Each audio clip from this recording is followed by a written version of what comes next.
Hello there and welcome to another exciting episode of Bow Beats, because today we are checking out something that I think is very exciting, and that's the new MC707 from Roland. The followers of this channel know that I'm a big groovebox enthusiast. I started out with the RM1X, my channel got popular because of the Novation circuit, also a groovebox. I use a ton of Electron gear. So needless to say, I'm very excited that Roland has come out with their own groovebox. They sent it over for me to test, and that's what we're going to do in today's review. So today's video is quite in-depth, and I'm gonna explain what the 707 is about. I'm gonna play you some music, and I'm also going to give you my opinion on it, because there are a couple of pros and cons that you should be aware about. And if you like videos about synths and other things that makes bleeps and bloops, you should subscribe to the channel and hit that little bell notification so you know when I upload new videos. Now let's check out this new and exciting groovebox. This video is sponsored by Storyblocks Audio, which is a great service for getting royalty-free samples, music and sounds for your videos or other creative projects. Use my link in the description below to learn more about Storyblocks Audio. So this is the Roland MC707, but what is it? Well, it's a synthesizer.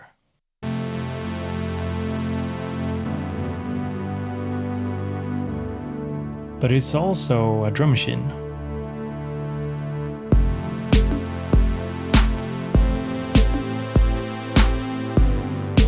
And it's a sampler too.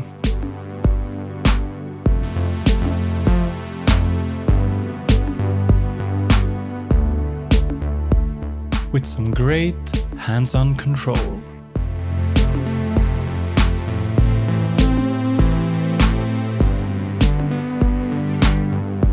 But I'm getting ahead of myself. Let me start with a sound demo and then we'll get into the overview.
I think for a complex unit like this, it's great starting out with just the physical layout. What's going on here? So if you've had or tried a TR8 or TR8S, you'll see that they've taken a lot of the design from it and put it into the MC707. So let's start here on the right. We have controls for the volume and the headphones volume. We have the shift function that you'll be using quite a lot because there's a ton of shift functions on this device. We have clear project that lets you open the menu for a project, lets you load a project, for example. The quantize menu, we'll probably touch on this later. We also have the rec button. As you can see here, a track lights up, means that that's the track you're recording. You also have motion here, which is basically your automation. You're recording an automation curve. So if you press on, it means it reads the automation curve. And if you press rec, it means that you'll be recording whatever knob movements you're doing. Next up we have scenes, and there's 8 scenes. Scenes are a collection of patterns for the individual tracks. So you can basically save a scene. So it's a part of a song. So you have 8 different parts of a song that you can easily recall. Now, if you want to access 5, 6, 7, and 8, you'll shift. press one of them. Then we have measure. This is where you can lengthen an individual pattern. So if I want to lengthen a pattern, shift, press here, then I can set step length. And here's one of the really cool things. You can have 128 step length per clip. We'll get to clips in a little while, but think of it like patterns. You can also have different modes for the patterns as well, which is really cool. So you can play it forward, reversed, also random. So that's really cool. You also have shuffle for the individual patterns. So it's not shuffle per track, it's shuffle per actual pattern or clip, which is also very handy. Now we come to the main part here of the overview. Here we have 3 assignable controls per track. It's very easy to assign. Hit knob assign. Then you can just choose here from the menu. You can set it to a bunch of different parameters that you then have access to here straight from the surface. And then we have the volume faders here, very self-explanatory. And then we have something new here. These are the new step buttons, because these pads here are used to either play something, say a melody, or access different drum sounds. So these 16 buttons here are used for step sequencing. So if I want to create a drum groove, I just select the kick, put down the steps. There we go. Over here, we have tempo, for example. Let's turn the tempo down because I prefer something like 93 BPMs for my electronic beats.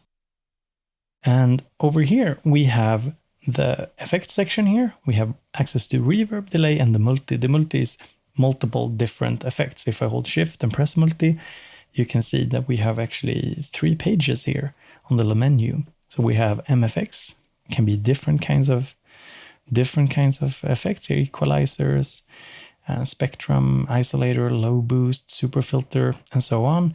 We have the compressor, we have EQ. So these are all kind of master effects as well as the reverb. The main difference being that the reverb and delay, you set send levels from the individual tracks, whereas the multi, from what I can tell, if you just press on here, it'll affect the entire master output. And down here we have encoders that are used for various things. For example, when we're in the clip view, we can edit, copy, paste clips, for example. They are also clickable. And down here we have buttons for different things that you can edit. For example, the sound, you can edit the clip, you can do knob assignments, and so on. And all the way down here we have the pad modes. And this changes what these pads do. For example, in mute, you mute. In clip, you launch different clips. In notes, you can play notes. And then we have chord mode here. And if I press shift and chord, you can see that for each of these pads here, we can set up 4 note chords per pad. They're very useful. So I have quick access.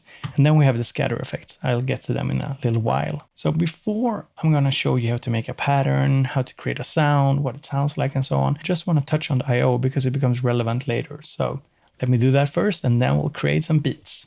So on this device, you have dedicated headphones output, of course, left and right, and then you have the assignable outputs, and then you have the sends and the returns, and I'll explain what you can use these for in a little while. And then we have the inputs that you can record from. There's also a microphone switch if you want to use a microphone, as well as the MIDI. You have 2 MIDI outputs, which is really nice as well, and the USB and on-off and power. And while we're talking about the connections, let me give you a real-world example. Here's my little test bench here. I got the MC707, I have the Eventide H9, I have the new Roland Boutique here, and also the new Microlab. And I have all of this hooked up to the MC707. So the way I have it connected is that the Microlab goes into a little MIDI USB hub, takes the USB, turns it into MIDI in. That way I can use a MIDI keyboard. You could use basically a key step or whatever to control, say, the synths on the MC707. Then I have the MIDI output going into the MIDI input of the Boutique. This means that I can use any of the tracks on the 707 to sequence this little synth over here. The audio is also routed into the 707. And if you hit input, you can actually use this knob here to increase the audio levels, so you can actually monitor the signal from the synth through the 707. I'm also using stereo send and returns. They go into the H9 from Eventide and back into the 707. So this is how I've tested the I/O of the unit, but of course there's many different ways you can set it up and it's quite versatile. Now let's get on with the review.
So let me go over how you use the 707 and make some music. So let's start off here, track number 1. You can see here, put down a little bit, just a kick drum. And now we have 16 pads here representing 16 different sampled sounds, drum sounds.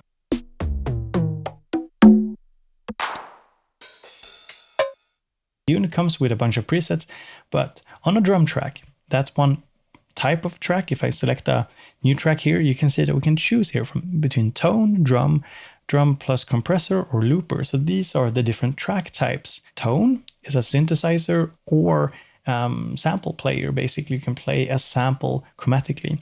Or drum is a collection of 16 sounds, sampled sounds, just like I showed you over here. And then we have the looper. So the looper is your sampler. It's not exactly a looper, as you might think. I'll touch on that later, but you can sample into it. Sample into a clip works really well. So let me start with a drum groove here.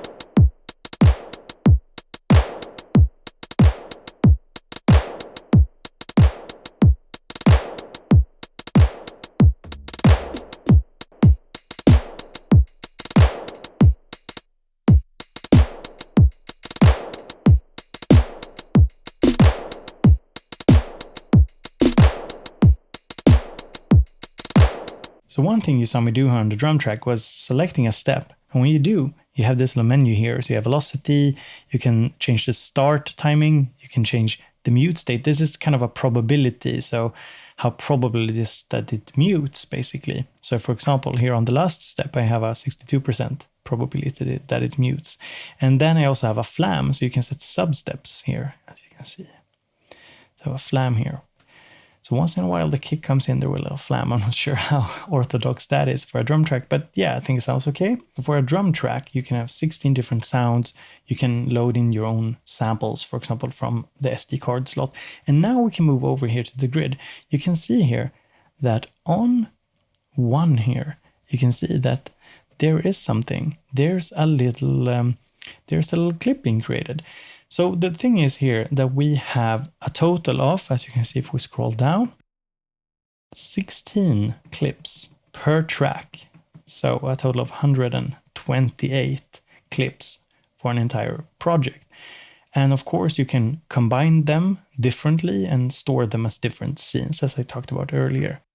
So here we have a clip, and if we take a look here at the screen, you can see that the clip is playing while the drum beat is playing. So what's a clip? Well, it's the sound settings. So it's either the sound settings for just this one clip, or it's for the entire track. And you can choose, you can set that up depending on what you want. So if you have the clip setting, you can basically have different sound settings per clip. The clips can also be loaded from one project to another. So you can name them and then load them into a new project if there's something, if you made a cool groove, for example, and if you want to load it into another project, or if you're doing like a live show or something, you might want to collect your clips for that. So that's pretty cool. And of course, the looper contains the audio information that you have sampled. So we made this little drum groove here. Now I want to add a synth. So I go to a blank track. Now you can see me, I can select here. So let me select tone.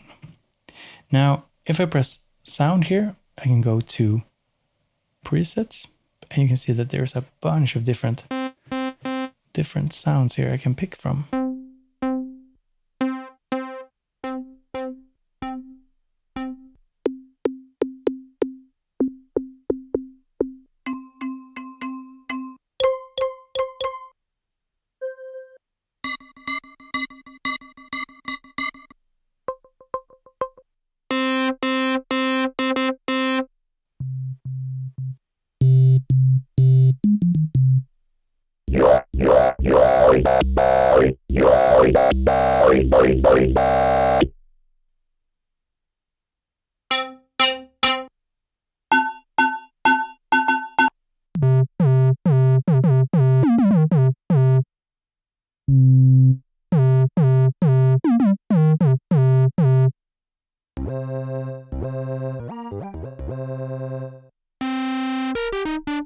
To be frank, a lot of the presets are kind of cheesy. However, as I will show you later, there's a very capable synthesizer engine here with, I think it's 4 oscillators, if I'm not mistaken. Very capable.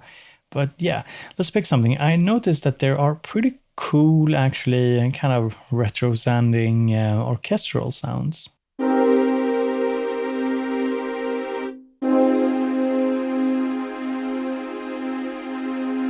In order to create a little loop here, create a little sequence, we pick create here. Now we're going to change the length, shift here, and we can hold shift to lengthen it. Let's do 64 steps, I think. Yeah, 64 steps. Exit. And now we're in note mode, and now we can scroll through the different pages here. Let's start here with the chord. I'm gonna hold down this step here. There we go. But it's very short. So I hold it down. You can see here in the menu, I can change the individual notes of this chord. So let's change them to 16 steps. And in this view here, you can also see velocity values, for example, for the individual steps, as well as timing.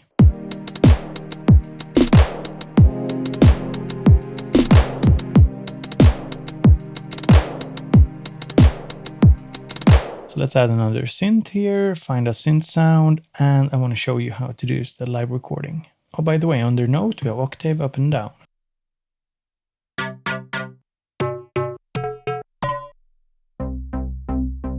We found a little synth sound. Pretty cool. And one thing that's a little strange is that I haven't found any way to create a count in. I don't get that. Why aren't there just a very simple way to do a count in? Maybe there is. If you know, leave a comment, but I haven't been able to find one, not even reading the manual many times. Maybe it's the glasses, I need new glasses, and yeah, that's probably it.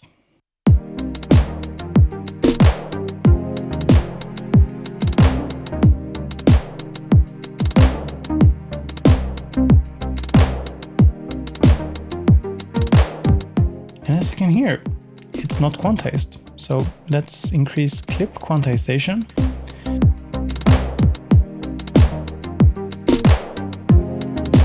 Whenever it sounds dull, just do some motion recording. So we have selected track, motion on, record.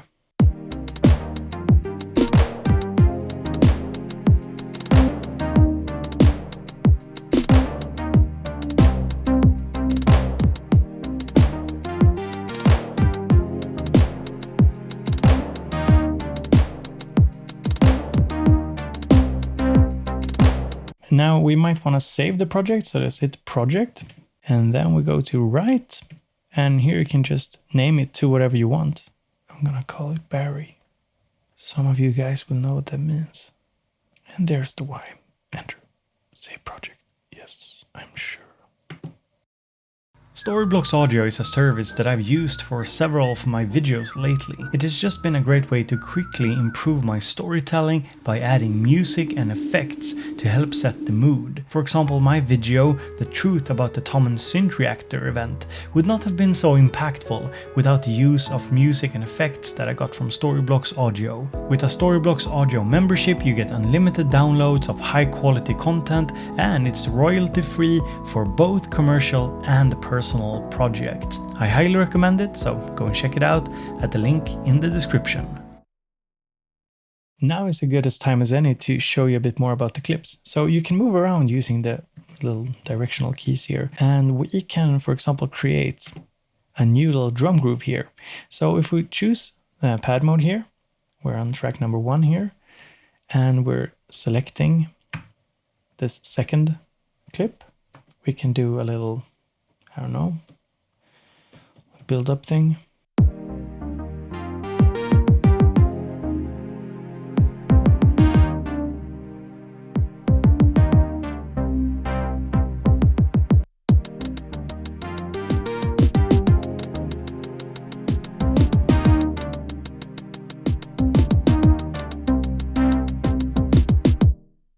Now from the clips view, it's very easy. You can see here are the active clips that are going. So if I just want to change the drums, just hit it.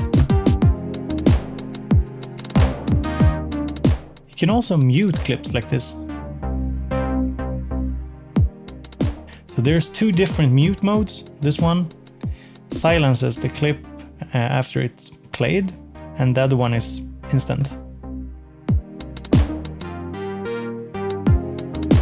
Very handy too. We can of course save all of this as one scene. So if we want these three to be number 1 and this to be number 2, we can just jump between it.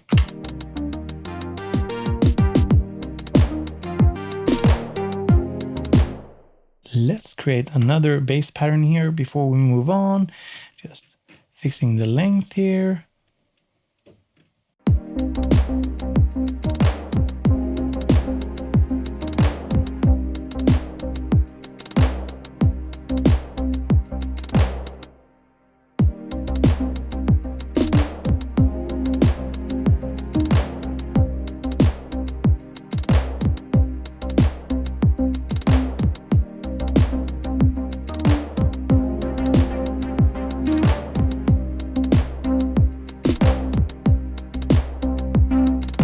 Now let's talk about the third track type, and that is the looper. And I think this is one of those that really excites people a lot, because if you look at something like the TR-8S, it really lacked, any form of sampling capabilities. Sure, you could load samples into it, but it was kind of annoying and convoluted, and didn't really work all that great compared to something like a Digitact, Analog Rhythm, or something where you actually have a sampling input. But now you have it. You can create a looper, and basically what you have is a sampler that can either sample, for example, internal sounds, or it can sample from the inputs. And if you sample internal sounds, here's a really cool thing that I've learned. If I'm sending, for example, this track here to my external effects, using the outputs that I showed you, the sends and returns, it samples the sound with the effects return. This is very handy and very useful, and I actually enjoy it quite a bit. So in order to select the input, we just shift input, then you can select stereo or mono, or you can select here external, PC, and different tracks. And we could actually do like a total mix down, so the mix out from the entire unit and just record it. So I'm gonna record 8 measures. I'm not sure if we need that, but let's record that. So you can record between 1 and 8 measures. And now we can simply go to hit record, hit a clip. Now you see it start blinking, means it's armed actually to record because it's on this track. And now I just press start.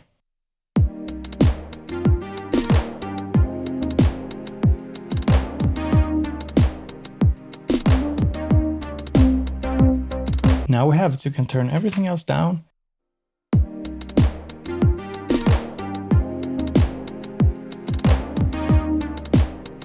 The entire track on this fader here, recorded as a stereo loop. And here is the cool thing, you also have time stretching. So you have 2 different time stretching algorithms, one for beats and one for melodic. And you can also set it to not time stretch. And just to show you a little bit more about sampling, here we have a totally new setup. We have the 707, we have the Analog Heat Mark II, and we have the new Hydra synth that just came out. This is the module version. If you haven't seen my video on it, it's up on my channel as well. So the MC707 doesn't have dedicated MIDI tracks. It's just the 8 tracks that you see here. Roland, I would love to see additional MIDI tracks on this one. If that's possible to add, that would be amazing. However, as stands, you have the 8 tracks here that you can use, and I've set up one of them to be functioning as a MIDI track.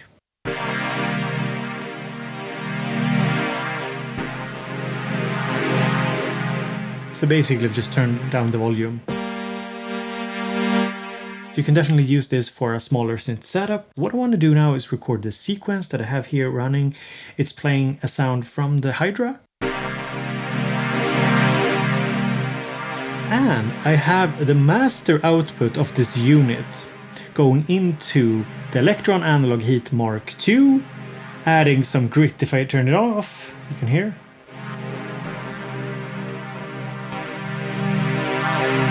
So now I'm gonna create a new track here, and we're gonna create a looper, record, hit engage, and let's go. So in order to record this, I'm actually recording from the mix output, which means that the sound is going into the unit through the analog heat and being recorded, because then I want to change the settings of the heat and record my drums with a different distortion setting. So now it's only the drums that are sending to the distortion unit.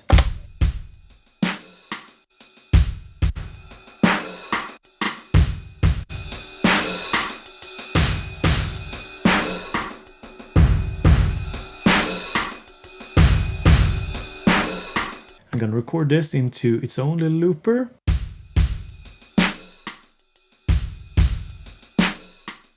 So to top things off, let's add a synth bass from the MC707.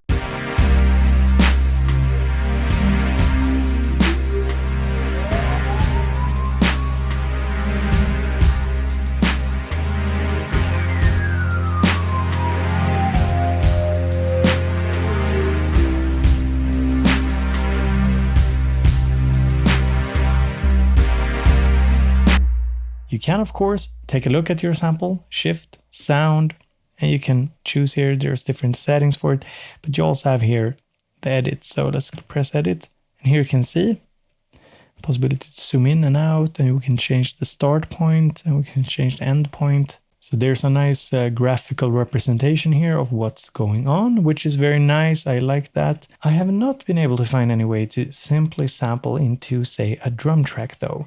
So if you want to make like your custom drum grooves, I would just load those. It's probably quicker and much easier to just sample whatever drum machine you have into a computer and then load it as individual wave files rather than loading into one of these loopers. So this is actually how easy it is to sample using the MC707.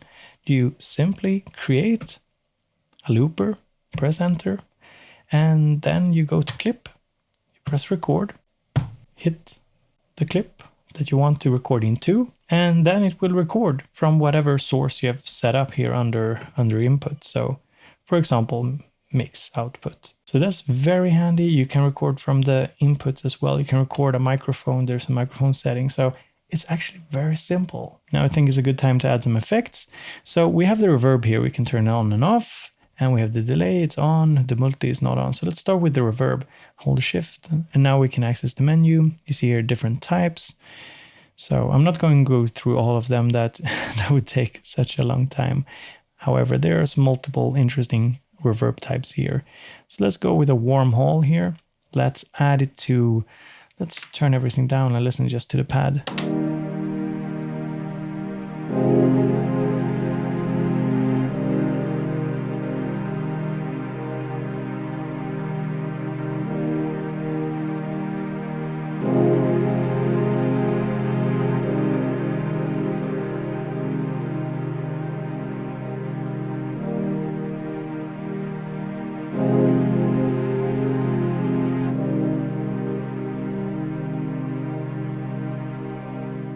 Just a nice little reverb there. Let's go to the delay. Let's add something as well. Now, in order to actually control the level, I'm gonna set it up so that I use mod number 2 here for delay send for this particular track. Wait, well, yeah, it's this one, yeah.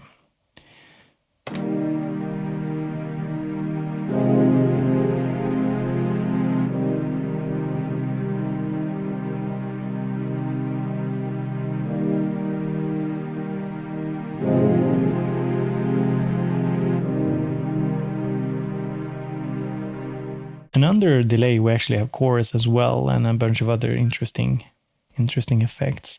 But let's go for Juno 106 chorus, I think.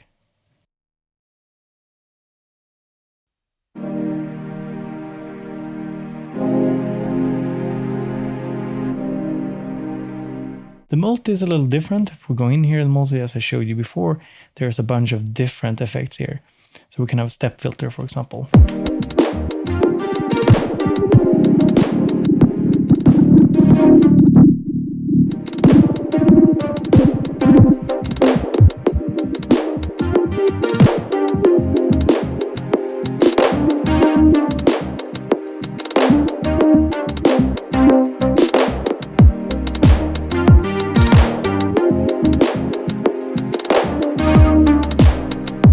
Personally, the multi is not super appealing to me. I think a lot of it just changes up the sound so much, but you can use it just for, you know, slight EQing, compression, and that sort of stuff. So that's very nice. It has, you know, a very detailed compressor here, for example, and a very detailed EQ. So that's nice. But the actual MFX, I feel, is sometimes a little bit over the top. So I've already showed you a bit of the pad modes here. So we have clip mode. You choose the clips. You can use scroll up and down here to, yeah, as you can see here on the screen, you're moving up and down in the grid here. Very, very nice. Very usable. Then with notes view, we also have chords. You can set up chords and scatter. Scatter is really fun. So as with anything on this device, there's a lot of shift commands. So in order to actually, if I hit scatter here, nothing will actually happen until you set something up. So it's shift and scatter, and then we have the menu here for it. So for example here, we can see here that each of these pads represent a different scatter effect. So you can have, you can imagine you can have quite a lot of different scatter effects here.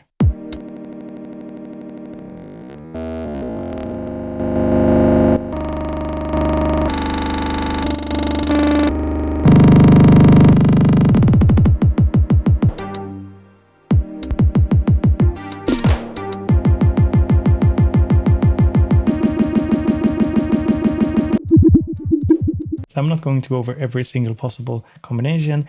I'm sure that there will be other more detailed videos, but just know that the scatter function is super deep for live performances. And you can also step sequence it.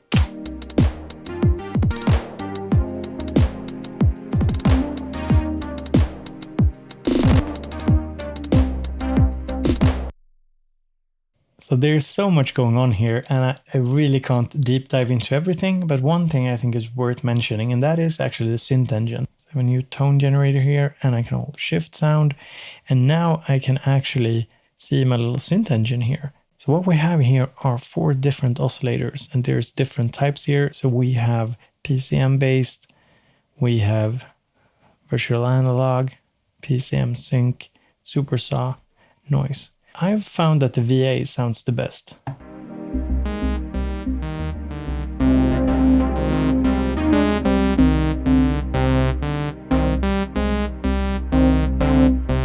So I have this super boring little riff thing going on. Let's see if we can make something happen here.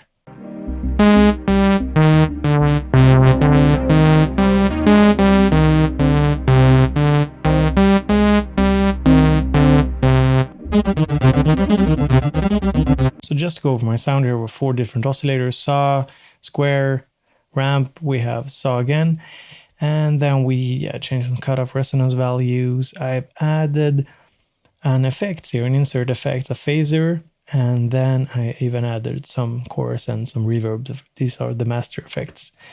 And yeah, just some LFO to cutoff, and we have some LFO to amp and panning, and it sounds like this.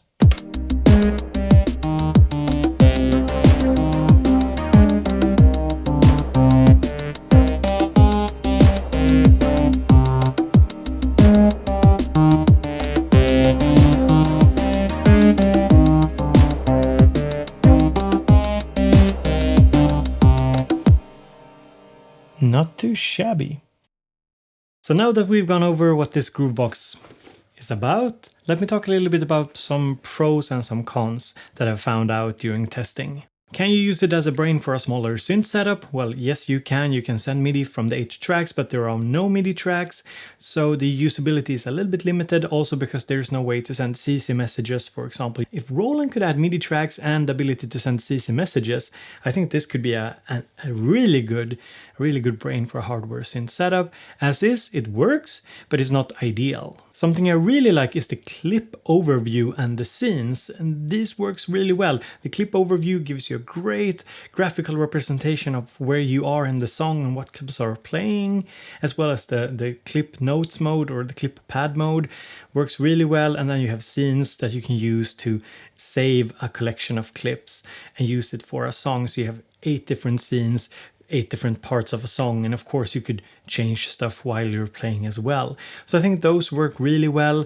There's not really a song mode per se. I'm not sure if it's needed for this kind of device. Some might like it. So if a song mode is super important to you, know that there's nothing like that on this device currently. Also note that the looper isn't exactly a looper as in a looper pedal, because there's no real quick way of re-recording a clip without first deleting it. So you enable the record for a clip, you record onto it, and then it's sort of set until you manually delete it. I haven't found a quick way to just keep recording, for example, overdubbing into one single clip. So while audio recording works really well, don't expect it to be a loop pedal.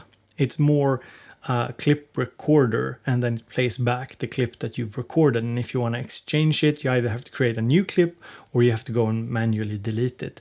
That's at least what I found out from my testing. Also, you should be aware that there are some quirky shift combinations that are, could be a little bit frustrating, could be a little bit annoying. For example, if you lengthen a measure, then you actually have to press exit to go out of the menu. So that's something to keep in mind. You always have to press exit to go out of menus, because otherwise, if you try and change, for example, what measure you're looking at in the step sequencer, you'll actually be changing values for the entire clip because you haven't exited that menu. Personally, I just feel that there's like one or two menus too much sometimes that I have to go in and out of. For example, finding and tweaking the insert effects on a synth sound, it's beneath a few menus, a few clicks away, and it could just have been a little bit more of a smooth experience, I think. Before I bring up the next 2 points, I want to mention that this is an early unit I have.